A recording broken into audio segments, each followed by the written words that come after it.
Absalom kembali. 2 Samuel 14.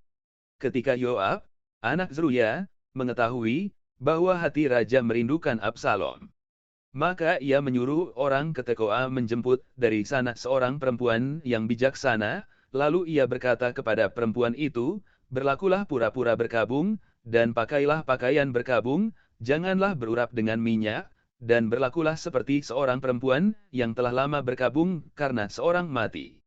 Kemudian masuklah menghadap raja dan berbicaralah kepadanya seperti ini, lalu Yoab menaruh perkataannya ke dalam mulut perempuan itu.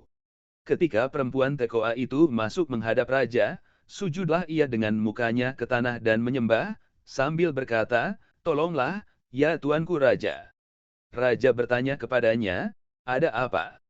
Jawabnya, aku ini seorang janda, sebab suamiku sudah mati.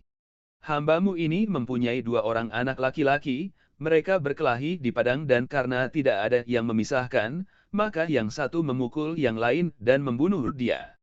Dan sekarang seluruh kaum keluarga bangkit melawan hambamu ini, dan mereka berkata, "Serahkanlah orang yang membunuh saudaranya itu, supaya kami menghukum dia mati ganti nyawa saudaranya yang telah dibunuhnya itu, dan supaya kami memunahkan juga ahli waris itu. Mereka hendak memunahkan keturunanku yang masih tersisa itu dengan tidak meninggalkan nama atau keturunan bagi suamiku di muka bumi." Lalu berbicaralah raja kepada perempuan itu, "Pulanglah ke rumahmu, mengenai engkau akan kuberi perintah." Perempuan Tekoa itu berkata kepada raja, "Aku dan keluargaku akan menanggung kesalahan itu, ya tuanku raja, tetapi raja dan tahtanya tak bersalah."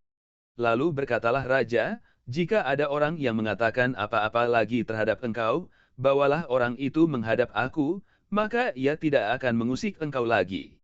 Kata perempuan itu, "Kiranya raja ingat kepada YHWH, Tuhanmu, supaya si penuntut tebusan darah jangan terlalu banyak menimbulkan kemusnahan, dan supaya mereka jangan memunahkan anakku itu." Lalu berkatalah raja, "Demi Tuhan, yang hidup sehelai rambut pun dari kepala anakmu itu takkan jatuh ke bumi." Kemudian berkatalah perempuan itu, "Izinkanlah hambamu ini berkata sepatah kata lagi kepada tuanku raja." Jawabnya, "Katakanlah." Berkatalah perempuan itu, "Mengapa raja merancang hal yang demikian terhadap umat Tuhan? Oleh karena tuanku mengucapkan perkataan ini, maka tuanku sendirilah yang bersalah dengan tidak mengizinkan pulang orang yang telah dibuangnya. Sebab kita pasti mati, kita seperti air yang tercurah ke bumi, yang tidak terkumpulkan.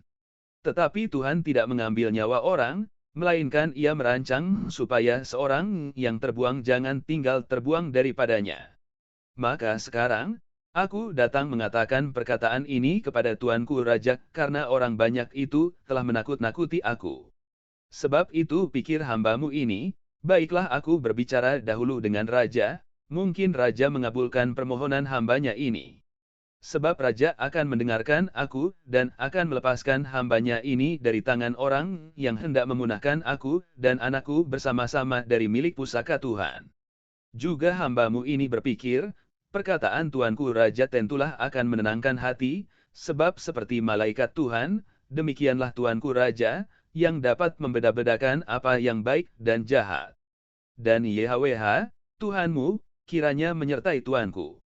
Lalu raja menjawab, katanya kepada perempuan itu, "Baiklah jangan sembunyikan kepadaku apa yang hendak kutanyakan kepadamu." Kata perempuan itu, "Berkatalah kiranya tuanku raja." Kemudian bertanyalah raja, "Adakah Yoab campur tangan dengan engkau dalam semuanya ini?" Perempuan itu menjawab, "Demi hidupmu, tuanku raja, tidaklah mungkin untuk menyimpang ke kanan atau ke kiri dari segala yang tuanku raja katakan. Sesungguhnya hambamu Yoab yang memerintahkan daku, dialah yang menaruh ke dalam mulut hambamu segala perkataan ini. Dengan maksud untuk mengubah rupa perkara itu, maka hambamu Yoab melakukan perkara ini. Tetapi tuanku bijaksana sama seperti malaikat Tuhan, sehingga mengetahui semua yang terjadi di bumi." Sesudah itu berkatalah raja kepada Yoab, "Baik, kukabulkan permohonan ini. Pergilah, bawalah kembali orang muda Absalom itu." Lalu sujudlah Yoab dengan mukanya ke tanah dan menyembah sambil memohon berkat bagi raja. Dan Yoab berkata, pada hari ini hambamu mengetahui bahwa tuanku raja suka kepada hamba, karena tuanku telah mengabulkan permohonan hambamu ini. Lalu bangunlah Yoab, ia pergi ke Gesur dan membawa Absalom ke Yerusalem. Tetapi berkatalah raja, ia harus pergi ke rumahnya sendiri, jangan ia datang ke hadapanku. Jadi pergilah Absalom ke rumahnya sendiri dan tidak datang ke hadapan raja. Di seluruh Israel tidak ada yang begitu banyak dipuji kecantikannya seperti Absalom. Dari telapak kakinya sampai ujung kepalanya tidak ada cacat padanya. Apabila ia mencukur rambutnya pada akhir tiap-tiap tahun, ia mencukurnya karena menjadi terlalu berat baginya, maka ditimbangnya rambutnya itu, 200 cikal beratnya, menurut batu timbangan raja. Bagi Absalom lahir 3 orang anak laki-laki dan seorang anak perempuan, yang bernama Tamar. Ia seorang perempuan yang cantik. Setelah Absalom diam di Yerusalem genap 2 tahun lamanya, dengan tidak datang ke hadapan raja. Maka Absalom menyuruh memanggil Yoab untuk diutus kepada raja. Tetapi ia tidak mau datang kepadanya. Kemudian disuruhnya memanggil dia lagi, untuk kedua kalinya, tetapi ia tidak mau datang. Lalu berkatalah ia kepada hamba-hambanya, lihat, ladang Yoab ada di sisi ladangku dan di sana ada jelainya. Pergilah, bakarlah itu. Maka hamba-hamba Absalom membakar ladang itu. Lalu Yoab pergi mendapatkan Absalom ke rumahnya, dan bertanya kepadanya, mengapa hamba-hambamu membakar ladang kepunyaanku itu? Jawab Absalom kepada Yoab, ya, aku telah menyuruh orang kepadamu mengatakan, datanglah kemari, supaya aku mengutus engkau kepada raja untuk mengatakan, apa gunanya aku datang dari Gesur? Lebih baik aku masih tinggal di sana. Maka sekarang, aku mau datang ke hadapan raja. Jika aku bersalah, biarlah ia menghukum aku mati.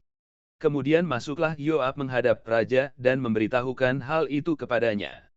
Raja memanggil Absalom, dan ia masuk menghadap raja, lalu sujud ke hadapan raja dengan mukanya ke tanah, lalu raja mencium Absalom.